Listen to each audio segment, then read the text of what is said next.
I met your new double O. She's a disarming young woman. I get why you shot him. Yeah, well, everyone tries at least once. Hello to you both, and congratulations. I'm a longtime Bond fan, so I'm extremely excited right now. So first of all, I wanted to ask you, Daniel, I just watched, in addition to watching the incredible film, Being James Bond, the documentary, and they showed sort of the last, 16 years later, the last shot when you're walking down this hallway. This is the last shot, not the last shot in the film, that you shot, though, as James Bond. And then I think you walked out and gave a speech. Can you sort of talk about, like, we don't see your face, but walking away, what were those moments like for you? Get me a drink. Now. Where is my drink? Why is it taking so long? Someone must be mixing me a drink somewhere, please. I think along like those lines, yeah. I don't know. I tell you the truth, I can't remember.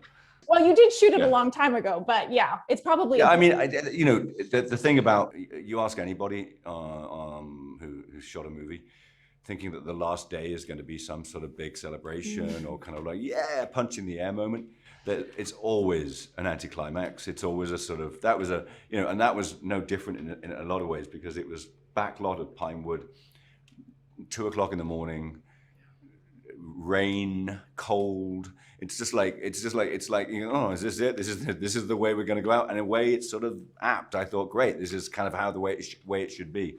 What was the big surprise was the fact that everybody came to the set, and all of the people came out of the offices, and all of the heads of department came down, and suddenly I'm surrounded by all the people I've been working with, some of them for 20, 30 years.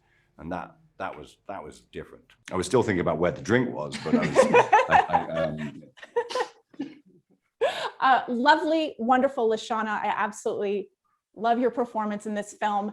When we first meet your character, and this is not a spoiler because it's been in the trailers, you sort of pay homage to the classic Bond girl, because you are, we think you are one thing and then you flip the script. And that's sort of a lot of what, the franchise has become. I want you, if you could just sort of walk me through playing that scene and sort of playing the one side and then flipping it. And then I think you spoke about, like, the first few times you acted opposite Daniel, you had to check yourself for a second. You had to sort of say, oh my gosh, like, stay in it. Yeah. Like, yeah. I mean, that moment was a lot of things in one for me, because I was shooting in Jamaica. I'm Jamaican, so that was already weird. I was staying in a hotel, not my family, and that was weird. It was, the first scene, which is a really important scene in the movie. Big scene, right? It's literally first day, plunger straight in, right? Yeah. Two-hander in. Like, we didn't even have much time to rehearse the day before, so like, there was a lot to it, but also, I didn't want to think about. I didn't want to think about the history of the franchise. I just wanted to have a conversation with Bond. Well, she nailed it anyway, so, Thank you. It's like it's all moot. I mean, my mind was racing that day. I just thought, how do I don't want to make it too heavy, like you just said. I don't want to think about the past. I don't want to even think about the future. And I was thinking about actors and what that means. And, but then there's me. Gosh, my journey into the industry. Like, literally, my mind was working on 100. And I had to just put everything down. Even the sides I had to just throw away at one point and think, you know it. It's in there. You have prepared for Nomi. Nomi is going to come out. So just let her be. And let her have a really honest conversation with Bond, which she did. And it's such a powerful scene. Every time I see it, I think, gosh, she's serious about this stuff. She just is on a whole other level in her own lane. And it was beautiful to be able to really reflect women in the franchise, but also really nice for her to have her own stamp too. Daniel, you've always, since the beginning, you've really held true to, you've stuck to your guns, to not to use a, pun from the film, but you've stuck to your guns creatively in terms of what you wanted for the franchise. And, you've changed the franchise in a lot of ways. So I'm wondering, when you decided to come back for this last film, was the ending always what it was going to be? Was that something creatively that you decided, or was it in flux? It's a long process, and we kind of we had ideas. I've had ideas since the very beginning, and I kind of want to, I wanted to sort of, bring I wanted to bring all that we'd sort of put into the past 4 movies and try and round them off in this movie. That was so important to me.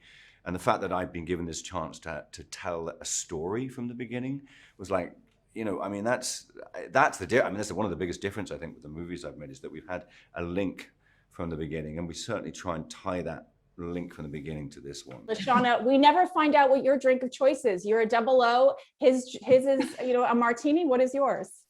Literally, I like chamomile flowers, literally. Sparkling water. Sparkling water. I know. Racy. Bubbles with lime. Oh my gosh, bit on the front page. Yeah. I didn't know if I wanted Nomi to drink or not. I was thinking about how she views Bond and things she's heard over the years, known over the years, how she's learned him through a document. And I wondered if how much she respected or didn't respect him because of how much he drinks. Do you know what I mean? Not like he drinks all the time, Yes, but he drinks all the time. And she's like, well, how are you focusing on work if you're constantly drinking? Very well, thank you. But I'm fine. I've always wondered, Daniel, if he was a better agent, tipsy or sober? He's never drunk. You noticed? Literally never. He's got quite a constitution. Listen, I think it's a gag. It's a running gag. I love the fact there's someone, a very nice Russian journalist a few years ago made me a chart, and it was all the Bonds and all the drinks they've had, and I'm at the top. And I was like, yeah, that's great. And I feel like it's a sort of nice gag because, of course, it's ridiculous. Nobody can drink that much and function and do all the things. But he's James Bond. It's just like, and I'm not advocating people drink at work for a second. It's a really bad idea. But it's fun. It's just fun. That's all. Have you seen Drunken Master? What's that? There's a kung fu film called Drunken Master, Oh, is and it he good? relies on drink to be better. There's drunken histories as well. That part. Yeah. Watch it, you'll see what I mean.